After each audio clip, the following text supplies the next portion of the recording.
High, আমি সোমনাথ।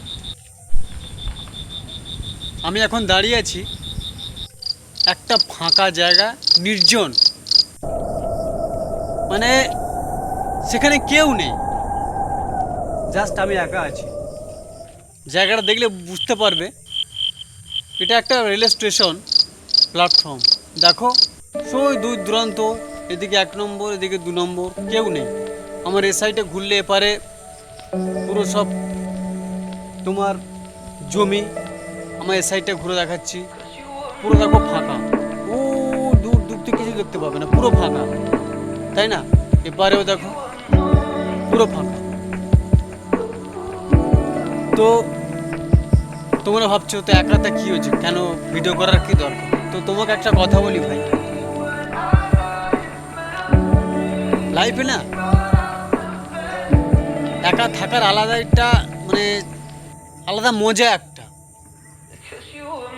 আমি আজকে দেখো এই শুনশান জায়গা পুরো, আর এমনিতে বেশি আমার ঘিঞ্জি টাইপের পরিবেশ, মানে লোকজন ভর্তি, ভালো লাগে না। আমাকে ফাঁকাই ঠিক আছে। আমি এই জায়গাটা প্রায় সময় আসি বিভিন্ন ধরনের ভিডিও বানানোর জন্য। তো বলছি, যারা একা আছো না, ভাবছো আমার জীবন এখানেই শেষ, কেন আমি একাকিত্ব জীবন ভোগ করব?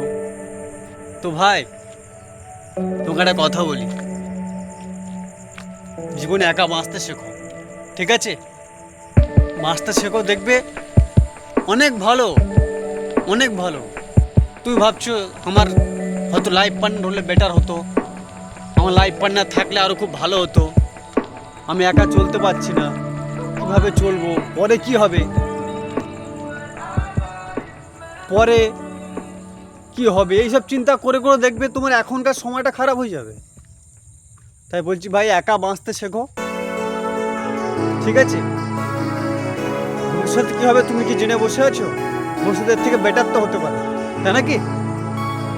তো সে কথা বাদ দাও, একা বাঁচো, মন খুলে বাঁচো, মন খুলে বাঁচো। দেখো আমার আশেপাশে পুরো ফাঁকা, একটা রেল স্টেশন, এখন বাজে রাত 8টা। ওপাশে দেখো পুরো একটাও লোক নেই, পুরো ফাঁকা। আমি এখানে সবসময় প্রায় সময় আসি। তো তোমাদের বলি, একা থাকো, হ্যাপি থাকো। যত চিন্তা করবে যে আমার লাইফে কেউ আসবে না, কেউ হবে না, কী করে থাকবো, তত ডিপ্রেশনে চলে যাবে, পরিষ্কার বাংলা ভাষা, ঠিক আছে? আজকের জন্য